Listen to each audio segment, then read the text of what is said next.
This is the CBS Evening News. Susan Spencer reporting. Good evening. The Illinois primary is Tuesday, and the polls show Vice President Bush is about to trounce Senator Robert Dole yet again. But today, the underdog was adamant, saying he will not throw in the towel. Eric Engberg reports. Bob Dole asserted for the first time today that an expected defeat in Illinois will not force him out of the race. He will go on to the next primary. You're in all the way through Wisconsin? All the way. We're going to teach you the music here later today. In a desperation move last night, Dole went to Galesburg, Illinois. His plan, a dramatic 11th-hour appeal televised statewide from the college where Lincoln debated Douglas.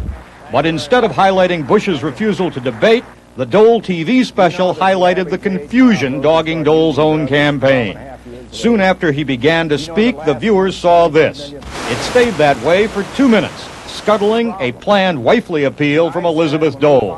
In the press room, reporters who imagined things could not get worse for Dole saw otherwise, while a grim-faced campaign manager, Bill Brock, tried to put the best spin on the fiasco. At least I got the audio on it. Phase 2 of Dole's battle plan for the night called for a stop at a nearby GOP dinner where Bush was the featured speaker. Bush, arriving with the usual military precision of his campaign, was able to make his pitch to a full house. Dole was delayed, retaping the botched TV show. As he set off for the dinner, Bush was leaving, and so was the crowd. While the press corps chased the Doles chased the voters who were on the way out. How are you all? Oh, fine. Shrugging off the debacle, Dole said today he has $3 to $4 million left and predicted voters in Connecticut and Wisconsin who vote over the next 3 weeks will derail the Bush bandwagon. And sooner or later, the voters in one of these states are going to say, hold it a minute. We're about to nominate the candidate who can't win in November. We better turn around and vote for Bob Dole. Dole is hearing from aides that he should stay in until more is known about the criminal investigation of the Iran-Contra affair. It is expected to bring new indictments within a month, possibly causing political embarrassment for high officials, including Bush. Eric Engberg, CBS News, Chicago. Meanwhile, on the Democratic side, yesterday's caucuses in South Carolina produced a lopsided win for native son Jesse Jackson. Jackson walked away with 54% of the delegates. Far behind, uncommitted edged out Albert Gore. Nobody else even made double digits. Jackson returned to Illinois today, fighting hard for another big win amid the scrapping Democrats. Bruce Morton reports. Jesse Jackson's mind is on anniversaries these days. Selma in March 1965, and this March he carried Alabama. Today in his Southside Chicago church, he recalled how his father came home to South Carolina from World War II and couldn't vote. In that same state, I won with 54% last night. If there is a politician on a roll here, it is Jackson, preaching to applause from whites and blacks, a message urging a coalition of the disadvantaged, a sermon on hope. Jackson fights for jobs and peace and justice. Let's keep hope alive. Keep hope alive.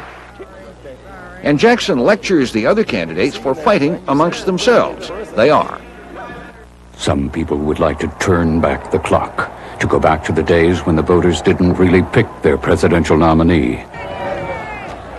Michael Dukakis is running a TV ad warning of the dangers of a brokered convention, telling voters they can avoid it by voting for him.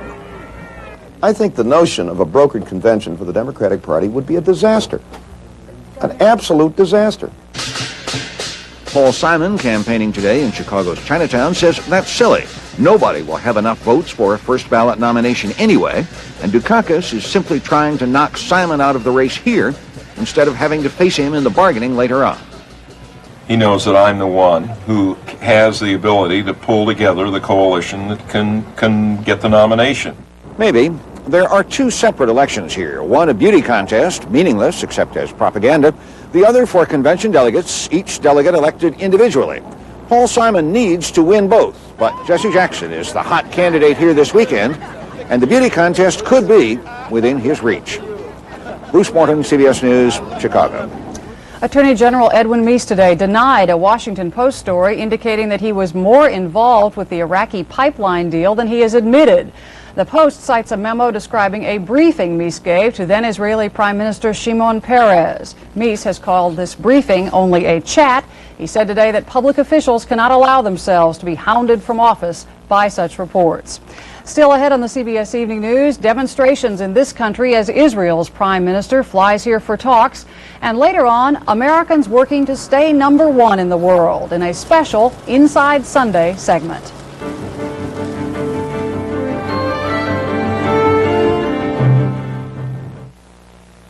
Does car shopping confuse you? If you've shopped, and I have, you'll find the one place where the confusion ends is your Buick dealer.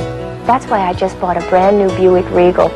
Regal is actually priced under T-Bird and Cougar. The new Regal just looks like it costs thousands more. So don't get confused. Shop where you like, but start at your Buick dealer.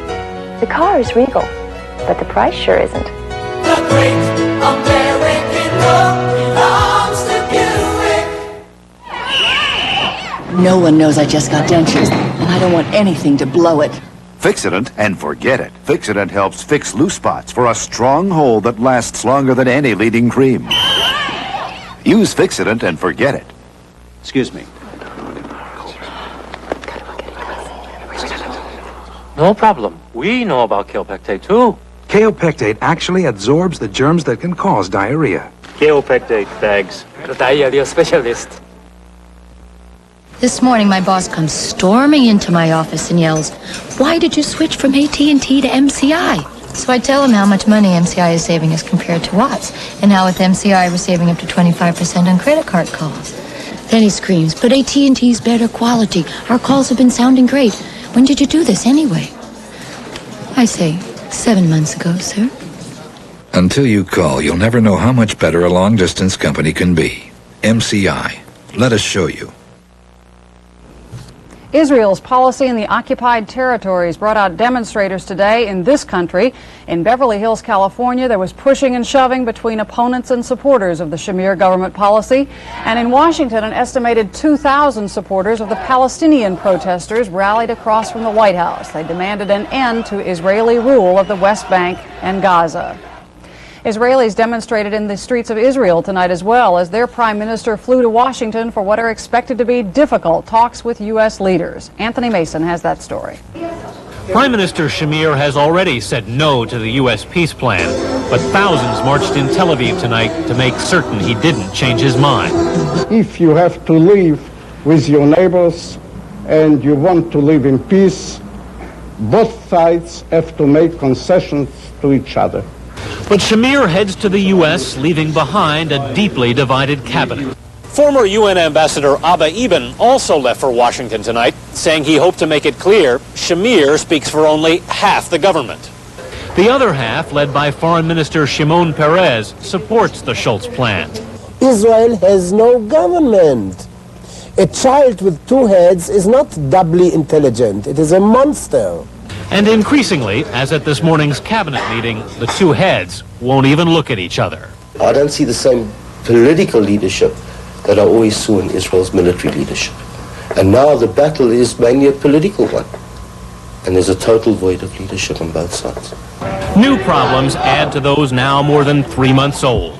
Under pressure from the PLO, at least 300 Arab policemen working for the Israelis on the West Bank officially quit today. And there are fears other civil servants may follow. In Ramallah, Arab protesters set alight an empty school bus with a Molotov cocktail. In response to similar attacks on fuel trucks, the army today banned the delivery of gasoline to the West Bank. The Israelis can impose sanctions and will cope without Arab policemen, but they seem unable to bring down the Palestinian flag. Anthony Mason, CBS News, the West Bank. Police in several Soviet republics reportedly detained at least 7 ethnic activists heading to Moscow for a weekend meeting. The meeting's organizers said that the activists were taken off planes and trains today. At a Moscow cemetery, hundreds of Armenians observed a moment of silence for victims of last month's ethnic rioting. They urged the Kremlin to settle a bitter territorial dispute involving Armenians in 2 Soviet republics. South Africa's most prominent church leaders took to the pulpit today to defy a new and thinly veiled government threat there. Martha Teichner has our report. Freedom is coming because God did not make us doormats on which people can wipe their jack boots. Freedom is coming because God has created us for freedom. Today, Archbishop Desmond Tutu's outcry was heard in a church in Cape Town, packed to the walls, because the political rally where he was supposed to speak was banned, as was the organization he and other churchmen formed just 5 days ago to fill the vacuum left by the recent banning of 17 anti-apartheid groups. The church is the only place left in South Africa where the voice of dissent can still be heard legally, and even this sanctuary is under threat. The government yesterday warned clergymen to preach Christianity, not what it termed revolution, or else. The response was outrage. To fight for justice is the Christian message. To say that peace without justice is impossible in South Africa as anywhere else in the world is the Christian message. To say that a government which knows no justice and denies God is illegitimate and will die ignominiously is the Christian message. Police set up roadblocks throughout Cape Town to prevent people from attending today's service. And security forces maintained a presence at another service in Soweto near Johannesburg. But the dance of defiance was all that anyone dared. People armed with only symbols and signs, with crosses and candles. The weapons they still have now that the government has rewritten the rules of the game. As the circle grows smaller, the noose continues to tighten. Martha Teichner, CBS News, Soweto. Two massive avalanches smashed into hotels in the Austrian ski resort of St. Anton today, killing at least 7 people and injuring 20. 5 of the dead were from Sweden. The avalanches struck as vacationers slept in the popular resort near Innsbruck.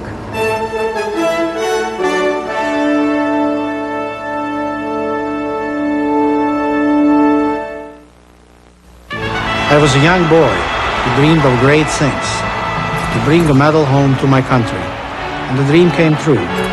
As an athlete, I was determined to do great things. Today, I still am. Now I'm an American citizen, a part of another team, a DAO, that helps to make medical surgery safer. And when this team wins, the whole world wins. DAO lets you do great things.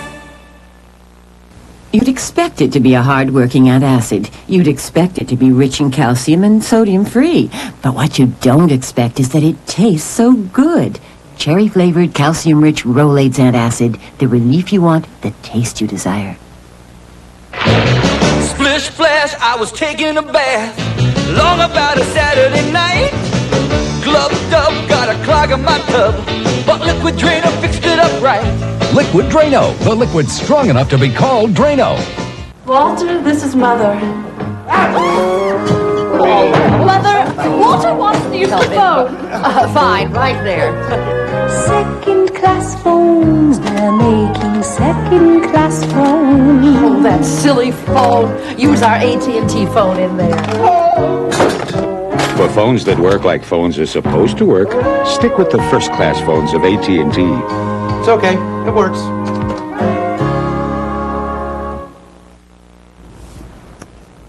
Tonight in the CBS Evening News, we're starting a special segment we call Inside Sunday. Tonight, we're going to take you inside the battle to keep us, the United States, #1. It's a fight that many Americans believe we have already lost on the trade front to foreign competition, and it's become one of the hottest issues in the presidential campaign.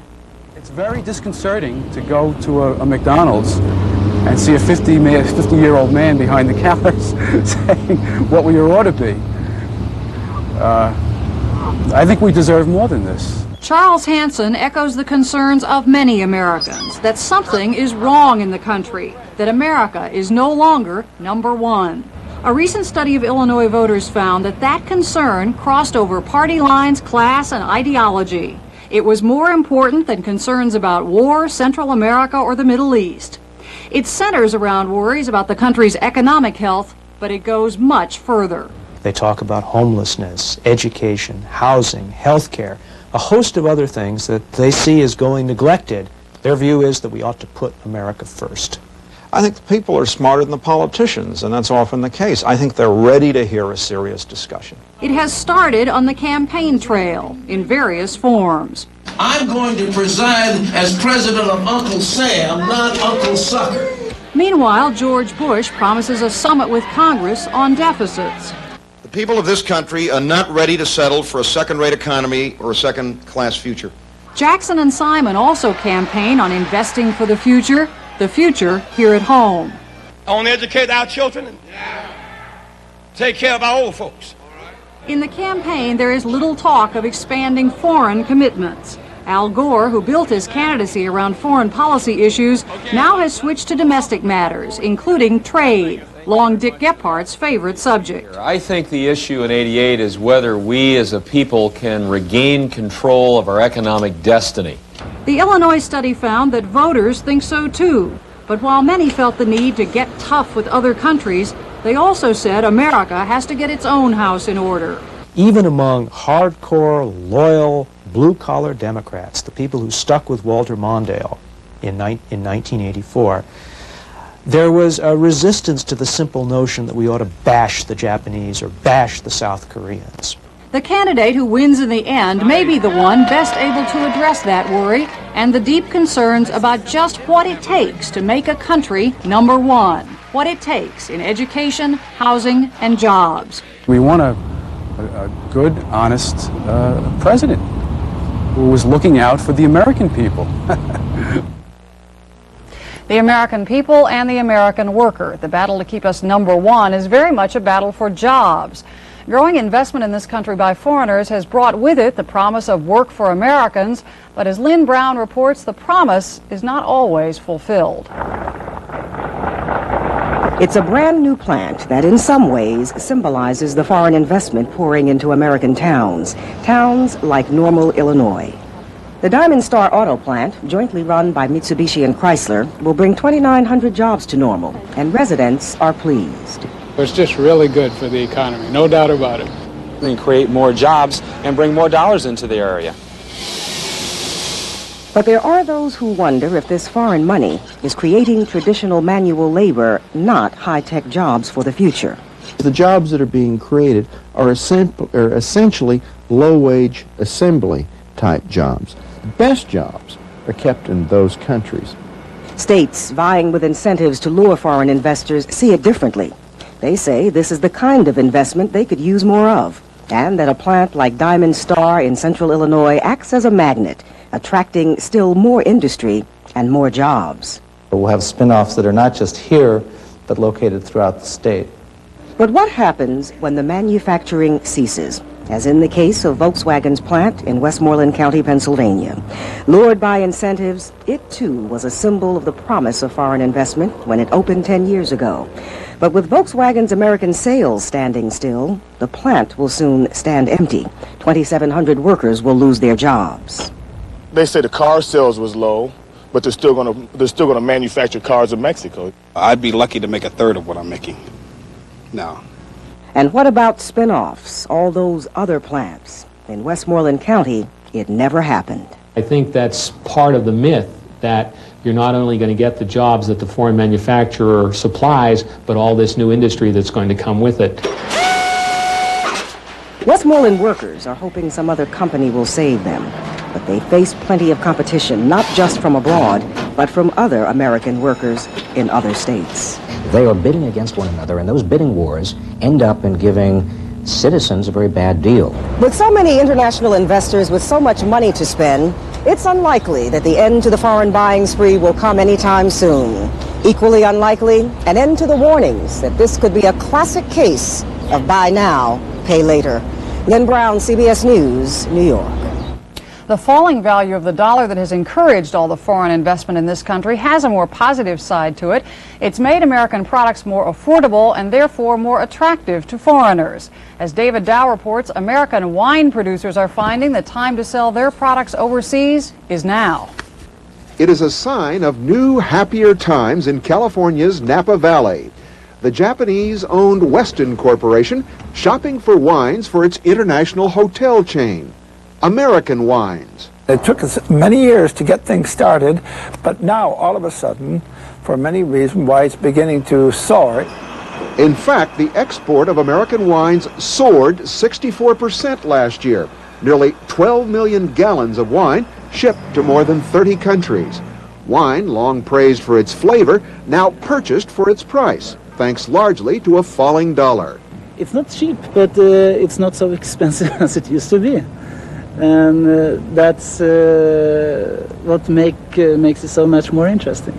The dollar realignment has given us an opportunity. We're taking advantage of that opportunity through strong promotion, consumer acceptance, and we've had great intense activity on the part of our people. That intense activity has already placed California wines on Japanese trains and brought new hybrids to a product now viewed as an American bargain. The small bottles of wine that we recently exported to Japan to be served on the bullet train will be priced around $2.50 American. That's a very reasonable price in Japan. Japan is now the second largest importer of American wines, as in the U.S., the loser is the higher-priced French imports. Many of those very tasty French wines have disappeared from the markets entirely. Foreign sales still represent less than 3% of the wine from American vineyards. But to producers, it's an important 3% in terms of the future. Our sense is that that percentage can double and double again. American producers think their wines now have a foothold overseas that even a rising dollar could not dislodge. They're going to be looking for them, they're going to be asking for them, and there will be a demand that's created. Buoyed by the boom in exports, some in America's vineyards now talk of world leadership. As a spokesman put it, of becoming to the wine world what the Japanese are to the world of automobiles. David Dow, CBS News, Oakville, California.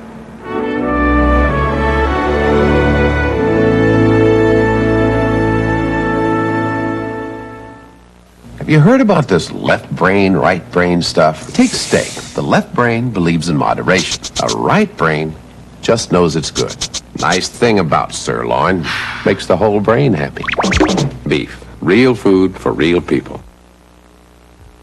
The champions of Rome, their secret, natural whole grain goodness, a nourishing combination of grains found in today's Roman meal bread. Make one meal a day a Roman meal. It took 2,000 years, but a revolutionary discovery is changing the way men think about coloring their gray hair.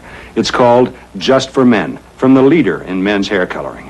Simply apply Just for Men, and in 5 minutes, shampoo out. Your gray is blended away, leaving your natural-looking color. 5 minutes. Here, look at me. Just for Men leaves your hair looking healthy and fuller, and it won't fade or wash out. Just for Men, in the men's hair care section. Honey, where's the ice cream? With our new Whirlpool refrigerator, I don't hear that anymore. Shelves in the refrigerator and baskets in the freezer slide out, so nothing gets hidden away. Oh, same like golf clubs? If they're in there, you'll find them. Whirlpool. This man is twice as strong as this man. Tom ZX is twice as strong as Rolaids, so when you have heartburn, get the stronger acid neutralizer. Tom ZX, twice as strong as Rolaids. When it comes to native sons, Illinois promotes Lincoln, Missouri brags about Truman, Tennessee shows off Davy Crockett. And then there's California, Salinas, California, where until recently a very famous native son has been persona non grata. Terry Drinkwater reports. In his lifetime in his hometown of Salinas, John Steinbeck was a rejected man. His books were burned. In part, it was because he wrote of Salinas as an ugly place, full of miseries. But mainly, it was because he championed the causes of farm labor against the growers in Grapes of Wrath, and because he scorned the hypocrisies of small-town America. It's life. He portrayed life as it was, as he saw it. And that, of course, hurt some. In the Salinas Valley, the world acclaim for Steinbeck, his Nobel and Pulitzer Prizes were ignored. It is a community that up to now had been proud to be known mainly for the size and quality of its lettuce crop. But today, 20 years after he died, his birthplace has been grandly restored, and Steinbeck is, at last, an honored son nearly everywhere, from business plazas to the alcohol treatment center to financial institutions. The name Steinbeck, the mayor says, is going to put Salinas on the map. Absolutely, it's an asset. I think time heals a lot of wounds. The city wants to redevelop Skid Row into a convention center, naming it after Steinbeck, who found some of his most colorful characters here. He even wrote nice things about the neighborhood, calling the brothels quiet, orderly, and circumspect. It is to be a $30 million project, but some who knew Steinbeck say they won't contribute a plug nickel. I read one or two of his stories, and that was enough for me. You're not a Steinbeck fan? No, I'm not. Nearby, Monterey's long claimed Steinbeck as its own. Indeed, he lived and wrote here along Cannery Row, now booming, full of visitors, and the envy of Salinas. In the 1940s, an old friend remembers Steinbeck wasn't at all welcome in his hometown.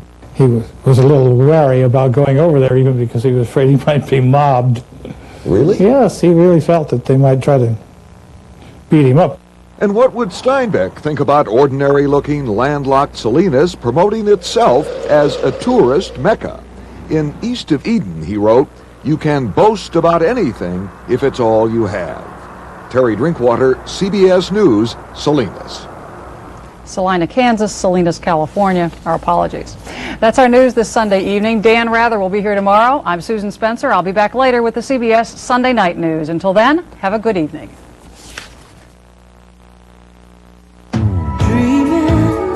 Dreaming the dreams of America. Why do so many people choose GMAC financing to get the GM car or truck of their dreams? GMAC makes it easy. You do it all right at your GM dealers. And we make it easy on your budget with rates and terms to fit your needs. Don't just dream about a new GM car or truck. See your GM dealer about GMAC financing. GMAC! Official sponsor of America's Dreams. This is your executive section. Executive section. This is your welcoming gift. Welcoming gift? This is your newly decorated room. This is Howard Johnson? There are over 500,000 doctors in America, and they catch colds just like you. So, which cold medicine would doctors take for their own achy colds, with congestion and sneezing? In a nationwide survey for their own achy colds, more doctors said they take the formula in Dristan than the formulas in Sudafed, Actifed, and Dimetap combined. I'm going to take what doctors would take. Wouldn't you? Dristan, with the formula more doctors would take, tablets or caplets. My doctor said Citracel is just as effective as Metamucil, but it tastes great. Look, Metamucil's gritty, so it won't all go through the strainer. Citracel's special fiber pours right through.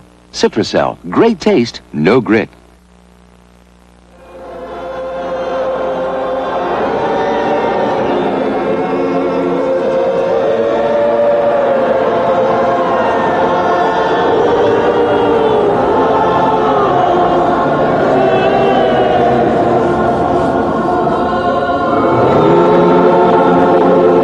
Which was created yesterday by the South African government when it banned the operations of 17 of our people's organizations.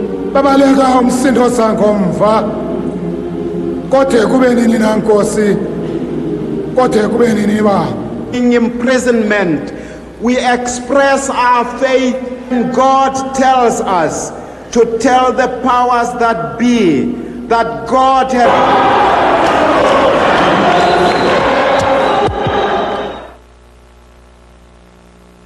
I'm Kathleen Sullivan. Monday on CBS This Morning, Billy Packer and Jim Lampley on the NCAA basketball tournament selections. Also, Senator Paul Simon Monday on CBS This Morning.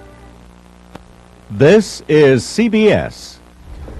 Coming up on Eyewitness News, the battle over bingo. Is the game really illegal? The Attorney General says yes. One local group says no. Nashville, host city to Olympic Games in the future. The first step is taken to make the dream a reality. And farmers faced with a bleak future are calling it quits. These stories and a lot more coming up next on Eyewitness News. A devoted family man, a responsible businessman, a cold-blooded killer. And he ran off from point blank like this and he shot George 3 more times. Bam, bam, bam.